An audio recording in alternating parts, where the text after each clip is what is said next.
룻기 1장 19절부터 22절까지 말씀 통해서 나오미가 마라가 되는 인생 제목으로 하나님 말씀 받습니다.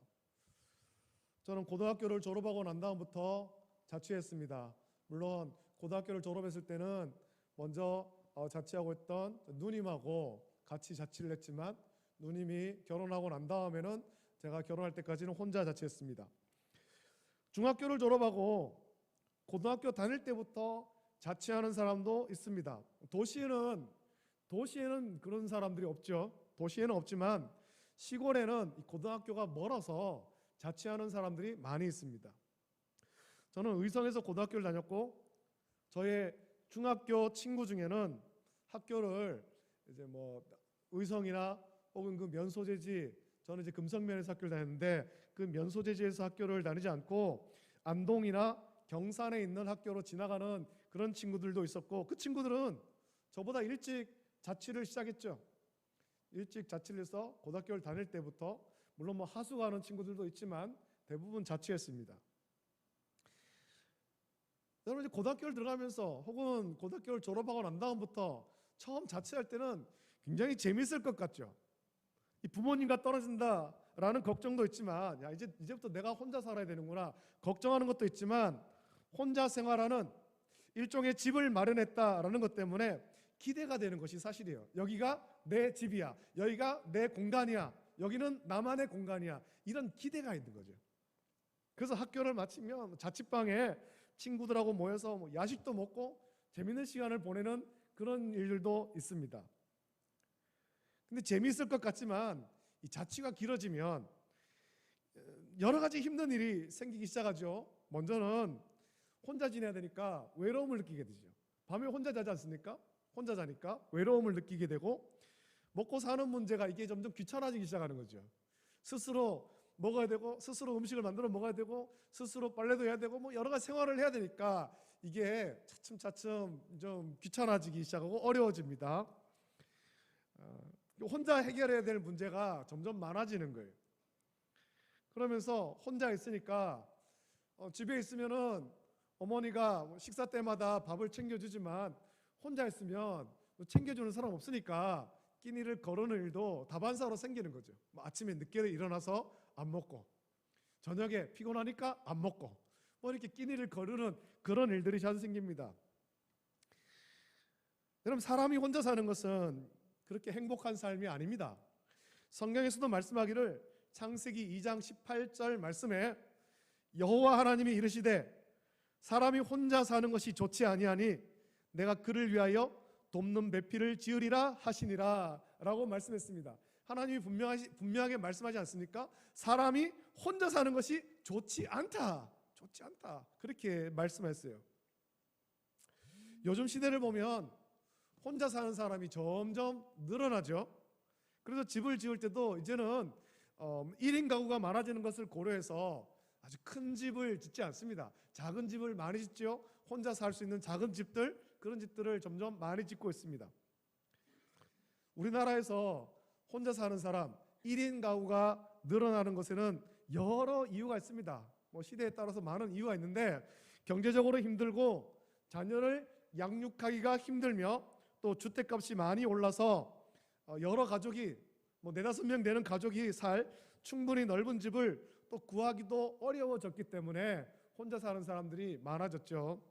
그리고 또 보면 결혼을 해서 가정을 이뤄야 되는데 결혼할 시기를 놓쳐서 혼자 사는 사람도 점점 많아지고 있습니다. 그래서 요즘 TV에 나오는 그 방송을 봐도 혼자 사는 사람에 관한 방송이 참 많습니다. 연예인 중에도, 물론 연예인들은 특수한 환경이기 때문에 그렇습니다만, 연예인 중에도 꽤 나이가 많이 들었는데 40대 후반, 50 넘어가고 있는데도 결혼을 안 하고 혼자 사는 사람이 많이 있어요. 방송에서 보여줄 때는 나름 혼자 살아도 행복한 것처럼 보입니다만, 성경은 분명히 사람이 혼자 사는 것이 좋지 않다라고 말씀합니다.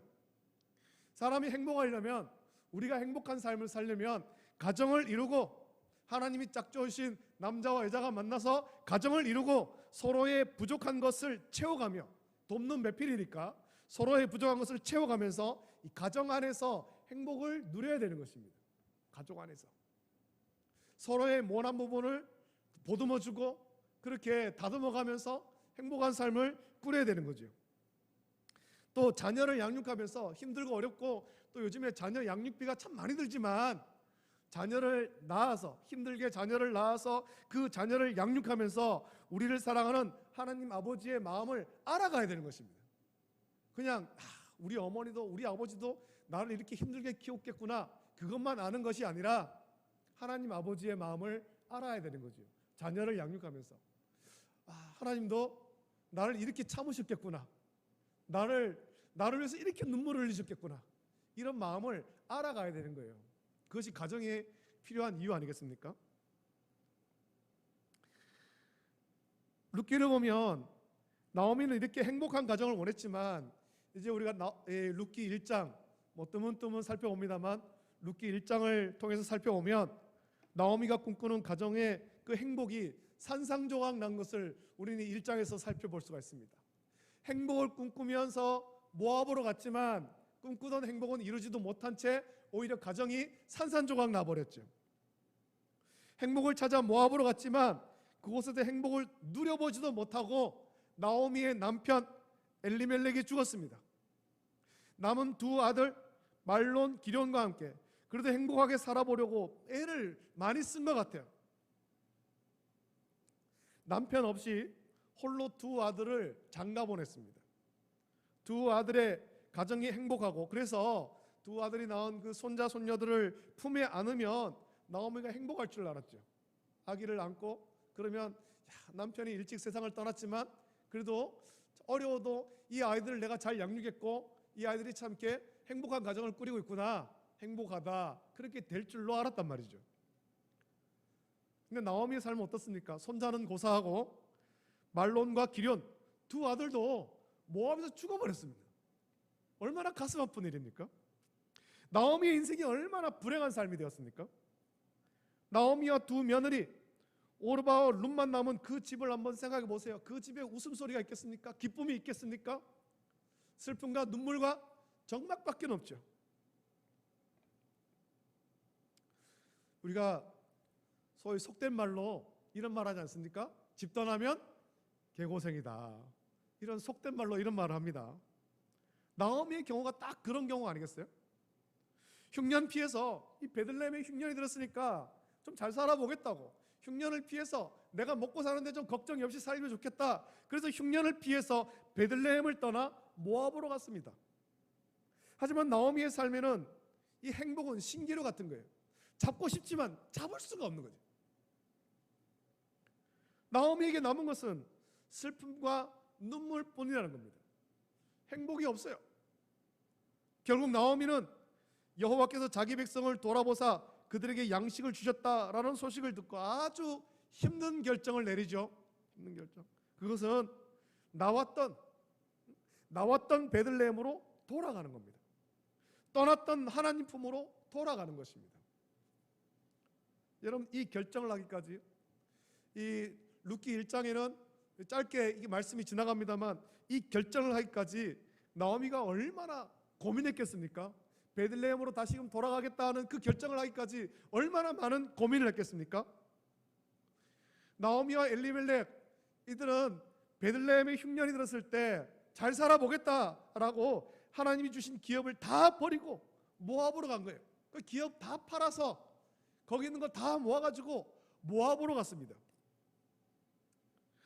정말 성공해서 떵떵거리며 돌아가도 시원치 않은데 남편도 죽고 두 아들도 죽고 빈털터리가 되어서 이방 며느리인 모압 며느리 한 사람을 데리고 베들레헴으로 돌아간다라고 할 때 이게 얼마나 치욕스러운 일이겠습니까? 수치스러운 일이겠습니까? 고개를 들 수 없잖아요. 부끄러워서. 이런 마음이 오늘 본문에 고스란히 드러나죠. 나오미가 베들레헴에 들어갔을 때 사람들이 나와서 나오미를 알아봅니다. 이는 나오미가 아니냐? 나오미냐? 나오미가 왔다고, 잘 살아보겠다고 모압으로 떠났던 나오미가 돌아왔다, 사람들이 말합니다. 그래서 나오미는 자기를 알아보는 사람들에게 이렇게 말합니다. 이게 나오미의 그 고민하고서 결정한 마음 아닙니까? 나를 나오미라 부르지 말고 나를 마라라 부르라. 이는 전능자가 나를 심히 괴롭게 하셨음이니라. 내가 풍족하게 나갔더니 여호와께서 내게 비어 돌아오게 하셨느니라. 여호와께서 나를 징벌하셨고 전능자가 나를 괴롭게 하셨거늘 너희가 어찌 나를 나오미라 부르느냐라고 말합니다. 나오미는 스스로 이름을 바꿉니다. 나를 나오미라고 부르지 말고 마라라고 불러라 라는 겁니다. 우리는 나오미가 자기의 이름을 바꾸는 이것을 통해서 좀 살펴보려고 합니다. 나오미라는 이름의 뜻이 있습니다. 우리 각자에도 뭐 이름의 뜻이 있지 않습니까?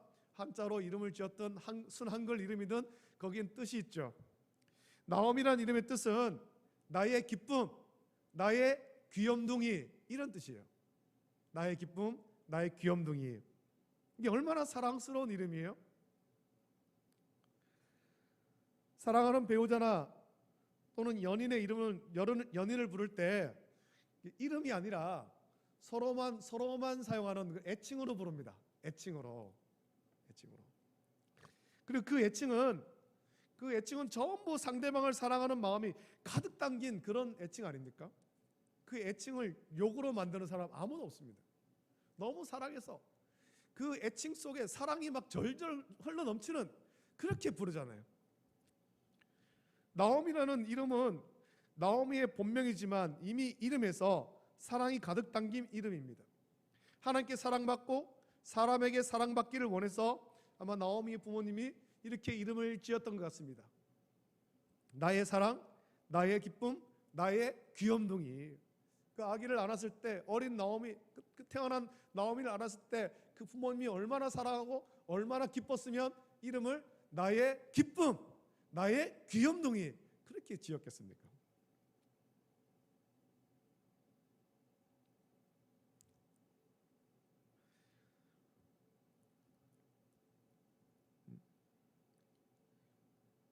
그런데 이렇게 사랑스러운 이름을 가진 나오미가 베들레헴에 돌아와서 자기 이름을 마라라고 바꾸는 거예요. 남들이 그렇게 바꾸는 것이 아니라 자기 스스로 나를 나오미라고 부르지 마라. 나의 기쁨, 나의 귀염둥이라고 부르지 마라. 나는 그런 인생이 아니다. 나를 마라라고 불러라 라는 겁니다. 내 인생은 마라라라는 거죠. 마라. 이 마라의 뜻이 있잖아요. 마라의 뜻은 쓰라림, 괴로움 그런 뜻이에요. 쓰라림, 괴로움. 이스라엘 백성이 출애굽에서 홍해를 건너서 처음 그 물이 없었을 때 물을 만났는데 물이 써서 마실 수 없으니까 그곳 이름을 마라라고 불렀어요. 쓰다, 괴롭다 이런 뜻이잖아요. 나오미가 자기를 나오미라고 부르지 말고 마라라고 불러라는 것은 모압으로 갔던 자기 인생이 행복을 찾아서 갔던 나오미의 인생이 나오미가 아니라 마라가 되었음을 고백하고 있는 겁니다. 내가 이 베들레헴 떠나서 하나님 주신 기업을 떠나가지고 저 모압으로 갔는데 나는 나오미로 살지 못했고 마라가 되어버렸다라는 겁니다. 알다시피 베들레헴의 이름은 베들레헴이라는 뜻은 떡집이라는 뜻입니다. 떡집. 비록 베들레헴에 흉년이 들었지만 나오미와 엘리멜렉은 베들레헴을 떠나지 말아야 했습니다. 베들레헴은 하나님께서 그들에게 주신 기업이죠. 이스라엘 백성들이 각각 그 가나안 땅을 정복하고 그것을 각각 기업으로 나누었는데 그 기업은 영원토록 그 가정의 기업이 되는 것입니다. 만약에 삶이 힘들어가지고 받은 기업을 다른 사람에게 돈을 받고 팔았다 하더라도 희년이 되면 원래의 주인으로 돌아오는 거예요. 하나님 주신 기업이기 때문에. 나오미와 엘리멜렉은 하나님 주신 이 기업 베들레헴을 떠나지 말아야 됐습니다. 베들레헴을 떠나지 않는다라는 것은 힘들고 어려워도 하나님을 믿으며 하나님의 돌보심을 받겠다라는 거죠. 나 하나님 백성입니다. 하나님께서 내 인생을 책임져 주십시오. 나를 돌봐주십시오. 그런 의미로 계속 거기에 있어야 되는 거죠. 이것이 하나님 자녀된 이스라엘 백성이 살아야 될 삶입니다만 나오미와 엘리멜렉은 흉년만 보고, 흉년은 어느 때든 올 수 있습니다. 흉년만 보고 하나님 백성의 삶을 생각하지 않은 거예요. 야, 흉년이 들었구나. 농사를 지어도 소득이 없구나. 먹고 살기가 좀 막막하네. 여길 떠나자. 모압으로 가자. 거긴 좀 풍족하다 하더라. 나오미와 엘리멜렉이 왜 하나님 주신 기업 그 베들레헴을 버리고 모압으로 갔을까요? 왜 갔겠습니까? 룻기의 말씀은 사사기에 이어지는 말씀 아닙니까? 룻기와 사무엘서의 중간에 사사기와 그 사무엘서의 중간에 룻기가 기록되어 있습니다. 그 연결시켜주는 말씀입니다. 사사기 그 분위기를 이어가야 됩니다. 나오미와 엘리멜렉이 하나님 주신 기업 베들레헴을 버리고 모압으로 가는 것은 그때가 사사시대이기 때문이죠.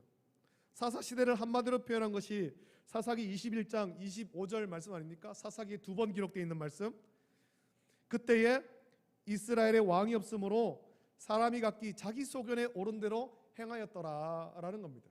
자기 마음대로 생각했다라는 거예요. 하나님 주신 기업을 지키고 여기서 하나님의 은혜를 긍휼을 구하면서 살아야 되는데 자기 생각에 옳은 대로 여기는 먹고 살 게 없어 모압으로 가야 되겠다. 자기 생각에 옳은 대로 떠나간 거죠. 하나님 품을 떠난 것입니다. 나오미 가정의 불행은 여기서부터 시작되는 거죠. 하나님 품을 떠났을 때부터. 하나님 품을 떠나면 나오미가 아니라 마라가 되는 것입니다. 저와 여러분들이 그렇습니다. 우리가 하나님 품을 떠나면 우리 나오미 인생 못 삽니다. 나의 기쁨, 나의 귀염둥이, 하나님께서 사랑하시는 자녀의 삶을 살 수가 없는 거예요. 괴로움, 쓰라림, 마라의 인생이 하나님 품을 떠난 자들에게 기다리고 있는 거죠. 룻기 1장에서 보여주는 나오미의 모습을 예수님은 아버지 품을 떠난 탕자의 이야기로 함축해서 들려줍니다. 이 룻기에 있는 이 말씀과 예수님이 들려주신 아버지 품을 떠난 탕자 이야기 똑같은 말씀 아닙니까? 똑같은 말씀. 그들은 다 잘 살아보겠다고 아버지 품을 떠난 거예요. 자기 생각에 옳은 대로 떠났습니다. 나오미와 엘리멜렉은 베들레헴에서 모든 재산을 처분하고 모압으로 갔죠. 가진 것을 다 팔았기 때문에 풍족하게 나간 거예요. 둘째 아들은 아버지에게 받은 모든 유산을 가지고 먼 도시로 갔습니다. 주머니에 돈이 가득합니다. 그것을 가지고 허랑방탕했습니다. 베들레헴을 떠난 나오미와 아버지 품을 떠난 둘째 아들은 같은 구조입니다. 같은 구조. 그리고 그들이 맞이하는 결과도 똑같습니다. 결과도. 나오미는 남편과 두 아들을 잃고 마라가 되어서 베들레헴으로 돌아옵니다. 둘째 아들도 가진 것을 다 허비했죠. 그를 따르던 그 옆에 있던 친구들도 돈이 떨어지니까 다 떠나가고 그 주변에 아무도 없습니다. 돈을 다 허비하고 배가 고파서 돼지가 먹는 쥐염 열매로 배를 채우고자 하지만 주는 자가 없어서 굶주리는 상황까지 되어버린 거죠. 거지꼴이 됐습니다. 그리고는 차마 아버지의 아들이라 일컬음을 받기가 부끄러워서 아버지의 품꾼의 하나로 써달라 그렇게 말하죠. 나오미가 베들레헴에 돌아가서 나를 나오미라 부르지 마라, 마라라고 불러라. 난 나오미가 아니다, 마라다 라고 말하는 것과 똑같지 않습니까? 내가 아버지의 아들이라 일컬음 받기를 감당 못하겠습니다. 아버지의 품꾼의 하나로 써주십시오. 똑같은 거죠. 여러분, 이런 일이 왜 일어납니까? 룻기에 있는 말씀과 예수님 들려신 그 탕자 이야기 똑같은 구조 속에 우리는 해답을 알고 있습니다. 이런 일이 일어난 이유는 아버지 품을 떠났기 때문에. 아버지 품을 떠났기 때문에. 오늘 말씀 보면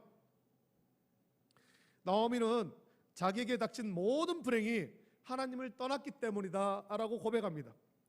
나오미는 말합니다. 자기의 고통, 불행을 전능자가 자기를 심히 괴롭게 하셨다라고 말합니다. 자기가 베들레헴에서 나갈 때는 풍족하게 나갔지만 여호와께서 그것을 다 비게 하셔서 돌아오게 하셨다라고 고백하죠. 여호와께서 자기를 징벌하셨고 전능자가 자기를 괴롭게 하셨다 그렇게 고백합니다.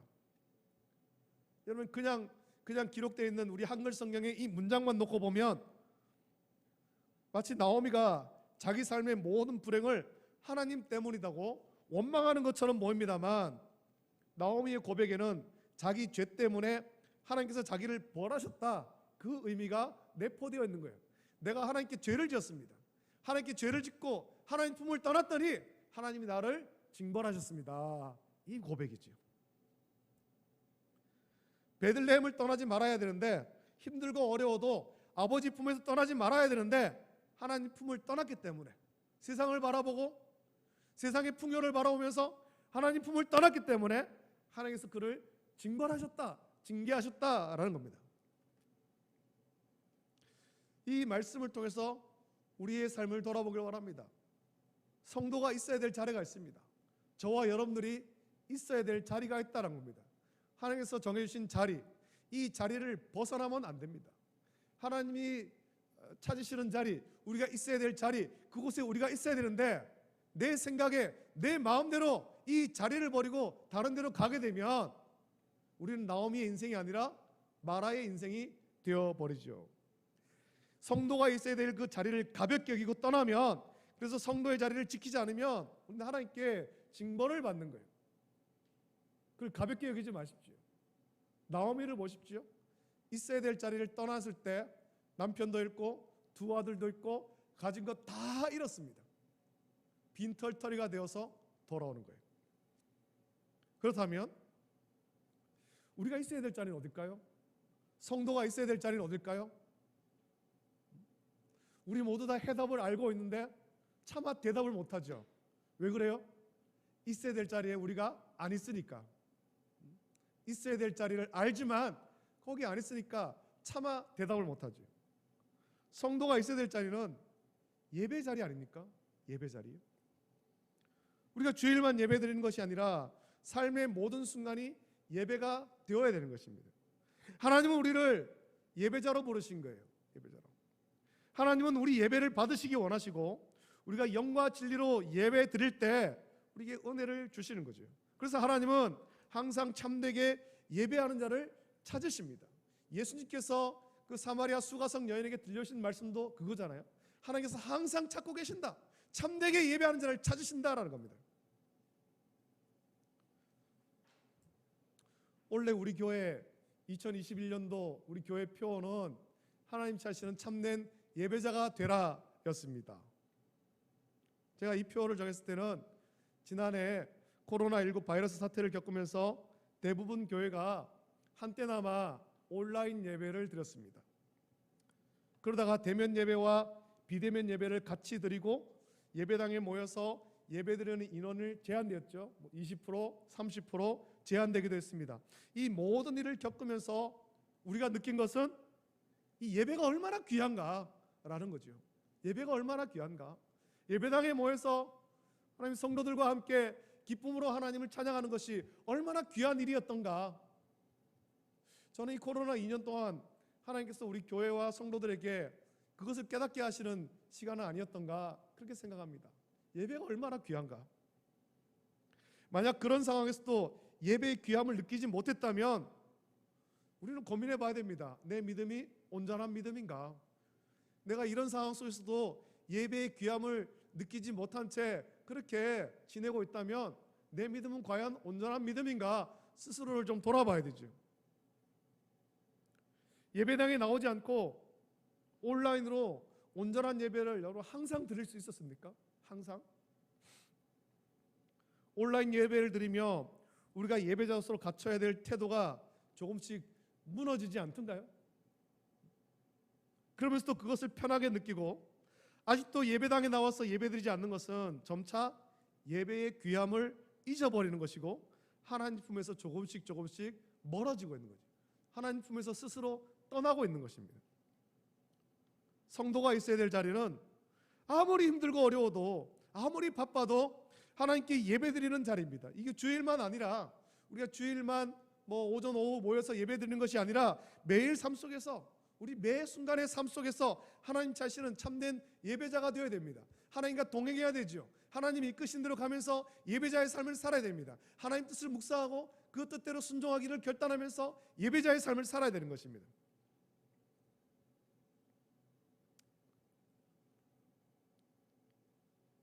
코로나 2년 겪으면서 이제 노회 안에 다른 목사님들하고 목사님들 교회는 어떻습니까? 서로 이런 얘기들을 나눠보면 거의 다 비슷한 상황 속에 있습니다. 코로나 때문에 무서워가지고 교회 안 나오고 일이 바쁘다고 수요 예배 안 나오고 피곤하다고 새벽 예배 안 나오고 그래서 우리 교회도 수요일 날 보면은 이제 대표 기도가 다 정해져 있습니다만 좀 이렇게 잘 못 나오셔가지고 어떨 땐 통성 기도도 하기도 하고 하는데 우리 교회보다 큰 교회인데도 너무 안 나오셔가지고 기도 순서를 짜는데 너무 안 나오셔서 아예 주보에 통성기도로 적어놨답니다. 너무 안 나오셔가지고 일이 바빠서 수요 예배 안 나오고 피곤하다고 새벽 예배도 안 나오고 자기 기도 순서인데도 아무 고민도 안 하고 안 나옵니다. 예배의 귀함을 점점 잊어버리고 있는 거예요. 예배의 귀함을. 성도가 있어야 할 자리를 벗어나서 잊지 말아야 될 자리에 있으면 하나님께서 그 인생을 나오미에서 마라로 바꿔버리는 거예요. 하나님께서 바꿔버리죠. 나의 기쁨, 나의 귀염둥이 인생이 쓰라림, 괴로움의 인생으로 바뀌는 것은 한순간이죠. 하나님이 손을 한번 들으시면 한순간에 바뀌는 거예요. 하나님께서 잊지 말아야 될 자리에 있는 사람을 치시면 한순간에 그것은 바뀌는 것입니다. 하나님의 징벌 중에서 가장 무서운 징벌이 뭔지 아십니까? 우리 몸이 뭐 아프고 병들고 사업이 망하고 그거 아닙니다. 하나님의 징벌 중에 가장 무서운 징벌은 우리를 대적의 손에 파시는 거예요. 대적의 손에 파시는 거. 사사기에서 하나님의 무서운 징벌이 무엇인지를 말씀하시는데 잊지 말아야 될 자리에 있어서 하나님께 받는 최고의 징벌은 하나님 대적의 손에 파시는 거잖아요. 사사기에 그 말씀이 계속 반복되지 않습니까? 하나님께서 이스라엘 백성들을 대적의 손에 파셨다. 소유권을 대적에게 넘겨버리고 더는 하나님께서 우리의 삶을 다스리지 않는 것입니다. 간섭하지 않는 거예요. 인도하지 않는 거예요. 너 내 소유가 아니다. 네가 잘 살든 못 살든 난 상관 안 하겠다라는 거예요. 안 하겠다. 세상에서 잘 살든지 못 살든지 난 상관 안 하겠다. 네 마음대로 살아라. 너는 이제 내 백성 아니다. 그게 하나님의 징벌 중에 최고 무서운 징벌인 것 같아요. 하나님께서 우리 인생을 다스리지 않으니까 하나님의 간섭에서 벗어나 자기 마음대로 할 수 있을 것 같지만 그것은 우리 대적 원수 마귀에게로 소유권이 바뀐 겁니다. 그 말은 하나님 자녀로 복된 삶을 살지 못하고 원수 마귀가 일으키는 환난과 풍파를 당하며 결국 죄와 허물로 망한다라는 것을 의미하는 거예요. 소유권이 바뀌었다는 것은. 나오미의 삶을 보십시오. 하나님의 품을 떠나 모압으로 갔습니다. 하나님 자녀가 있어야 될 자리가 아닌 곳으로 갔습니다. 그러자 소유권이 바뀌죠. 소유권이 바뀐 나오미의 삶은 조금도 행복하지가 않은 거죠. 고통과 눈물만 남을 뿐입니다. 나오미가 한순간에 마라가 되어버린 거예요. 오늘 이 사실을 모른 채 여전히 하나님 자녀가 잊지 말아야 될 곳을 기웃거리며 하나님 품을 떠나는 자들이 많이 있습니다. 그들의 삶은 처음 볼 때는 좋아 보일 것입니다. 모압으로 갔던 나오미의 가정도 엘리멜렉이 죽기까지 막 행복할 것처럼 그렇게 보였죠. 거기서 어떤 사업을 하고 가정을 이루고 잘 살 것처럼 보였습니다. 엘리멜렉이 죽은 후에도 말론과 기련을 장가 보낼 때는 행복한 것처럼 보였겠죠. 이제 두 아들을 장가 보냈으니까 이 두 아들이 여기서 행복한 가정을 꾸리겠지. 이제 행복한 삶을 살겠지.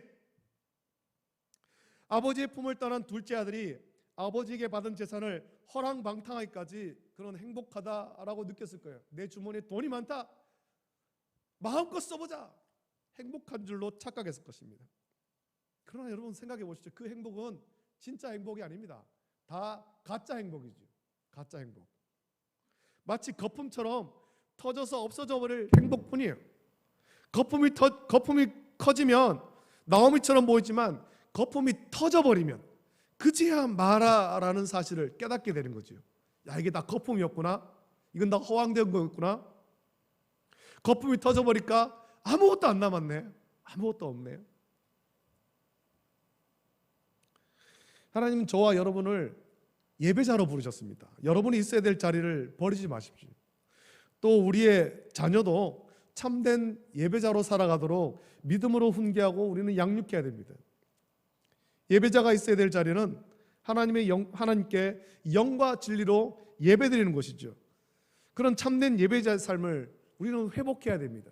하나님께서 예배자의 삶을 회복하라고 어쩌면 이 코로나 2년의 어떤 시련을 우리에게 주셨을 수도 있습니다.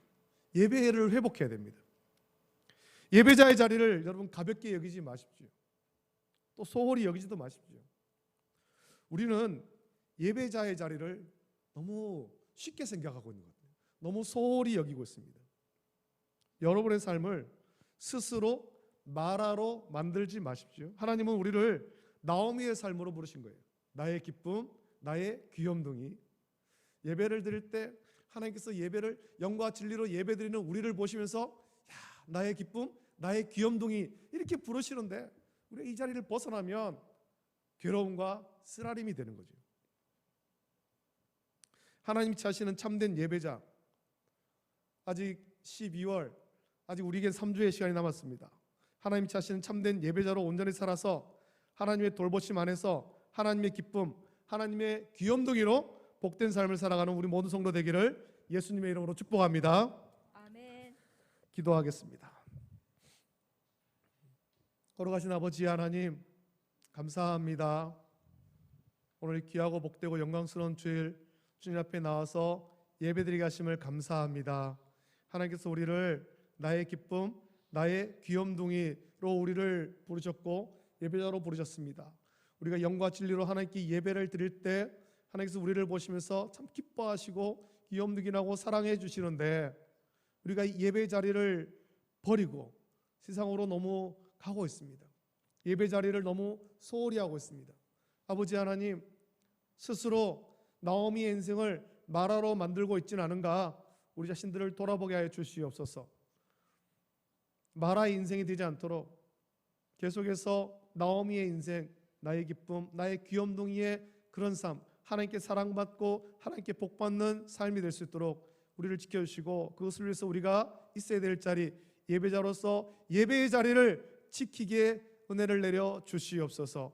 무엇보다도 세상에 바쁘고 힘들고 어려운 일이 많이 있겠지만 하나님께 예배드림을 가장 귀하게 여기는 우리 모든 성도들 수 있도록 복 주시기를 원합니다. 감사합니다. 거룩하신 예수님의 이름으로 기도드립니다. 아멘.